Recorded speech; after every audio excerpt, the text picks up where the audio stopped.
Happy new year সকলকে। আজকে যেটা ডিসকাস করব সেটা হচ্ছে best mutual fund for beginners.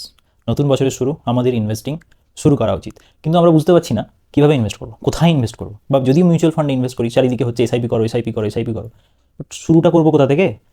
আজকের ভিডিওটার আমি সেই কোয়েশ্চেনটার অ্যান্সার দেওয়ারই চেষ্টা করব। আচ্ছা, আপনাদের হয়তো অনেকেই, আমিও যেটা করেছি, কখনো জীবনে জিম মেম্বারশিপ নিয়েছে নিশ্চয়ই। তো যখন জিম মেম্বারশিপ আমরা নিতে যাই বছরের প্রথমে, যে এই বছরে তো আমি 6 প্যাক অ্যাপস আনবই, হবেই আমার 6 প্যাক অ্যাপস, প্রথম দিন গিয়েই চেষ্টা করবো যতটা বেশি ওয়েট তোলা যায়, ওয়েট লিফট করা যায়। কিন্তু জিমে ওইভাবে হয় না। দেখবেন ট্রেনাররাও বলে জিমটা ওই একদিনের হয় না, আপনাকে রেগুলার আসতে হবে, কনসিস্টেন্সি মেনটেন করতে হবে, তবেই আপনার জিম থেকে আপনি কিছু ফল তুলতে পারবেন। সেম লাইক ইনভেস্টিং স্টার্ট করা তো সোজা, কিন্তু এই ইনভেস্টিংয়ে টিকে থাকাটা খুব কঠিন একটা ব্যাপার। কেন বলছি? বিশেষ করে বিগিনার্সদের ক্ষেত্রে এই প্রবলেমটা হয়। মানে ধরুন আপনি কারোর কাছ থেকে কোনো অ্যাডভাইস নিয়ে ঠিকঠাক না জেনে আপনি শুরু করে দিলেন, একটা মিউচুয়াল ফান্ডে ইনভেস্ট করা শুরু করে দিলেন। শুরু করার কিছুদিনের মধ্যেই দেখলেন আপনার যে প্রিন্সিপাল অ্যামাউন্ট ইনভেস্ট করেছেন তার মধ্যে কিছুটা আপনি লসে রান করছেন। আপনি প্যানিক করলেন যে না না না না, এইটা আমার কী জায়গা, এর থেকে আমার টাকা সেফ থাকবে এফডিতে। তখন আপনি হয় টাকাটা তুলে নিলেন, ফলে আপনি একটা বেটার অপরচুনিটি মিস করলেন। আবার আপনারই হয়তো কিছু বন্ধুবান্ধব এমন থাকবে যারা রিস্ক একবারই পছন্দ করে না। তারা করলো কি, তারা হয়তো সেই রকম সেফ খেলার জন্য কোনো একটা ডেট মিউচুয়াল ফান্ড কী হয়, একটা এফডির মতোই ধরতে পারেন। তার কিছু সুবিধা আছে এফডির থেকে তুলনায়, কিন্তু অলমোস্ট এফডির মতো রিটার্ন দেয়। আমি ডেট মিউচুয়াল ফান্ড সম্বন্ধে ভিডিও আমার চ্যানেলে দিয়ে রেখেছি, চাইলে দেখতে পারেন। তো সেই ডেট মিউচুয়াল ফান্ডে কী হয়, আপনার টাকা খুব স্লোলি গ্রো করে। তো আপনাকে একটা উদাহরণ দিয়ে বোঝাই। ধরুন 2005-এ ইন কেস যদি কেউ ইনভেস্ট করা শুরু করে, কেউ যদি ইকুইটি মিউচুয়াল ফান্ডে শুরু করে, ইকুইটি মিউচুয়াল ফান্ড খুবই হাইলি ভোলাটাইল, মানে মার্কেটের আপ ডাউনের সঙ্গে ওটা খুবই সেই রকমভাবেই আপ ডাউন হয়, মানে ইকুইটি মিউচুয়াল ফান্ড। তো কেউ যদি ইকুইটি মিউচুয়াল ফান্ড স্টার্ট করে 3 বছর পর, মানে 2008 সালে সে 50% ক্র্যাশ ফেস করেছে। কিন্তু তারই যদি কোনো বন্ধু 2005 সালে কেউ ডেট মিউচুয়াল ফান্ডে ইনভেস্ট করে, সে অলমোস্ট আনএফেক্টেড থাকবে। কিন্তু সেটাই যদি 2025 সালে এসে কেউ দেখে 20 বছর পরে, যে ওই ইকুইটি ফান্ডে ইনভেস্ট করেছিল সে যদি টিকে থাকতো, সে তার বন্ধুর তুলনায় কয়েক গুণ বেশি টাকা ইনকাম করতো বা ওয়েলথ জেনারেট করতো। তো ইকুইটি মিউচুয়াল ফান্ডের বিউটিটা এখানেই, যে এটি হাইলি ভোলাটাইল, কিন্তু লং টার্মে যদি আপনি ওয়েলথ ক্রিয়েট করতে চান তাহলে আপনাকে ইকুইটি মিউচুয়াল ফান্ডের উপরেই ভরসা করতে হবে। এবার আসছে যে যারা ধরুন বিগিনার্স, তাদের ক্ষেত্রে আমি কেন জিমের এক্সাম্পল দিলাম। যারা বিগিনার্স তারা এসেই যদি দেখে তাদের ক্যাপিটাল ওয়াইপ আউট হয়ে গেল, তো স্বাভাবিকভাবে একটা প্যানিক করবে, তারা ওখান থেকে বেরিয়ে যাবে, ফলে তারা সেই অপরচুনিটিটা মিস করবে।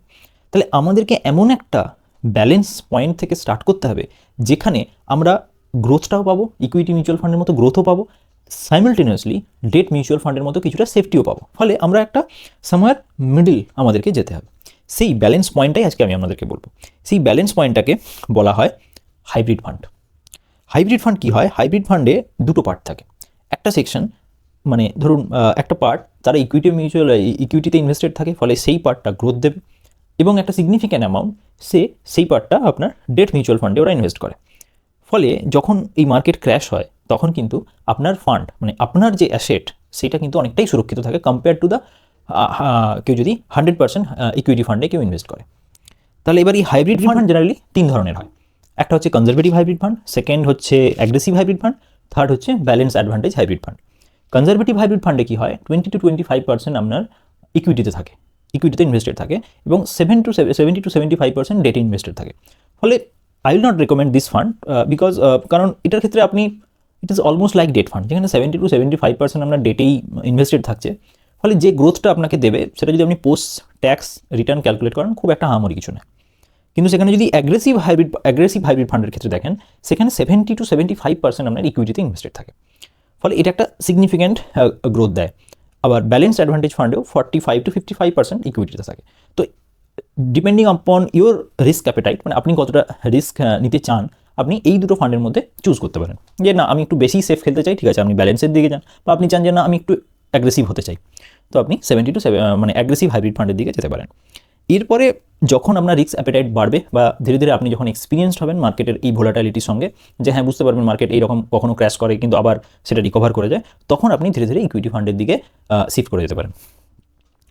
কিন্তু যেটা আমি সমস্ত ভিডিওতেই আমার বলি, চেষ্টা করি সবাইকে বলার, যে কয়েকটা জিনিস, যে কোনো জিনিস শুরু করার আগে, আমরা ইভেন গাড়ি চালানোর আগেও আমরা সিট বেল্ট, এয়ার ব্যাগ এগুলো নিয়ে ভাবি, তেমনি ইনভেস্টমেন্ট শুরু করার আগেও আমাদের কিছু জিনিস পয়েন্ট মনে রাখতে হবে। ফার্স্ট, আপনি একটা ইমার্জেন্সি ফান্ড করবেন, সেই ইমার্জেন্সি ফান্ড কি 6 মান্থস ইন্টু ইয়ার এক্সপেন্স। তারপরে হচ্ছে হেলথ ইন্স্যুরেন্স নেবেন, টার্ম ইন্স্যুরেন্স নেবেন। আচ্ছা, এবারে একটা বলে রাখি, SIP is not just investment. মানে এসআইপি কী করে, এসআইপি মানে শুধু যে আমি ইনভেস্ট করে দিলাম সেটা নয়, এসআইপি আপনার মানি মানে টাকা পয়সার প্রতি কী ধরনের ডিসিপ্লিন আছে সেটাও শো করে। এই কারণে এর নাম সিস্টেমেটিক ইনভেস্টমেন্ট প্ল্যান। প্রতি মাসে আপনি ডিলিজেন্টলি ইনভেস্ট করে যাচ্ছেন কি না উইদাউট এনি ইন্টারাপশন, সেইটা আপনার সেই বিহেভিয়ারটাকে এসআইপি শো করে। তো মার্কেট ক্র্যাশ করলে, ধরুন আপনার মার্কেট ক্র্যাশ করলে আপনি টাকা তুলে নেন, তো সেইটা শো করে আপনার ইনভেস্টমেন্টের প্রতি কী বলবো, পেশেন্স, মানে ল্যাক অফ পেশেন্স শো করে এটা। তো ফাইনালি আরেকটা কথা বলে আমি যেটা শেষ করবো সেটা হচ্ছে বেস্ট ফান্ড বলে কিছু হয় না।